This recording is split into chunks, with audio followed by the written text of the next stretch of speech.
One more time around with our good friends over at Ancestry.com, one of our sponsors here on Extreme Genes. And Crista Cowan is back with me as we talk about the recent releases. We do this every month. We kind of go through them because it's really fun to hear what's now available that may affect your research. Where do we begin this month, Crista?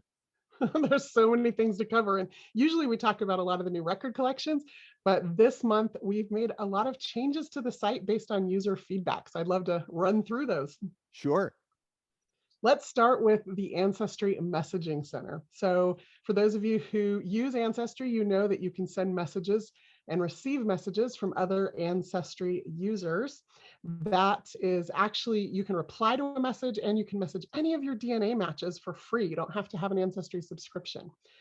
Well, two things that we're doing now. First thing is we've started notifying users as part of our monthly email update if they have unread messages waiting for them. So if they haven't been back to the site in a while, we want to make sure they know that you're trying to reach out to them.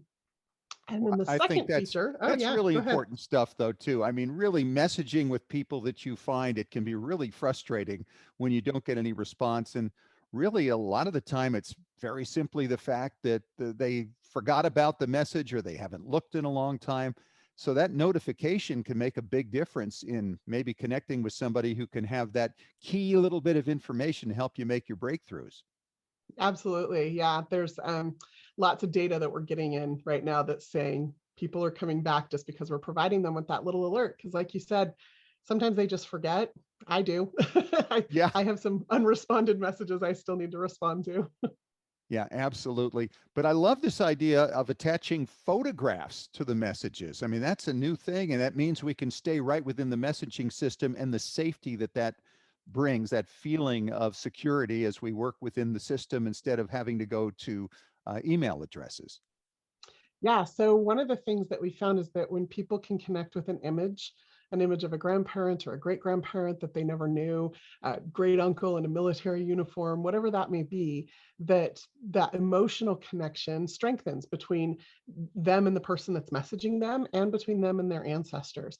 And so we now have the ability, or it's rolling out, so everybody should have it by the end of this month, the ability to attach an image from your family tree.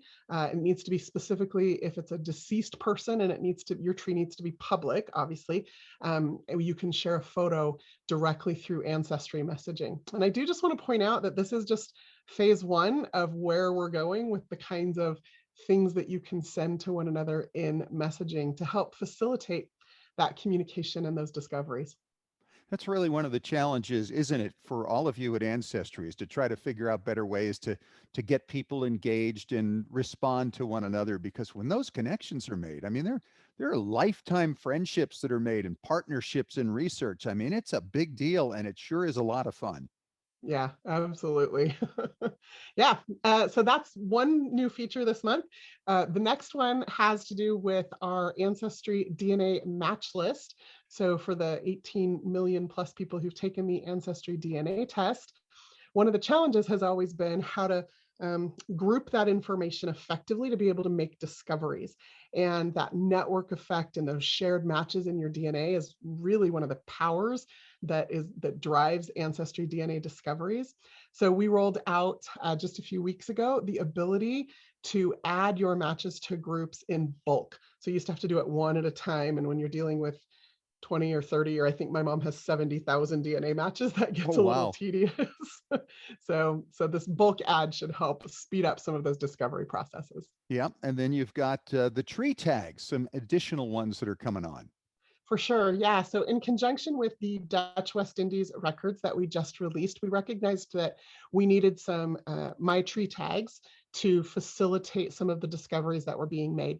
So, we've added a set of diversity tags. They are under the life experience section of My Tree tags, and they are slave owner, enslaved person, free person of color, and indentured servant. So if you're working in your family tree with a person and that person meets one of those criteria, you add the tree tag.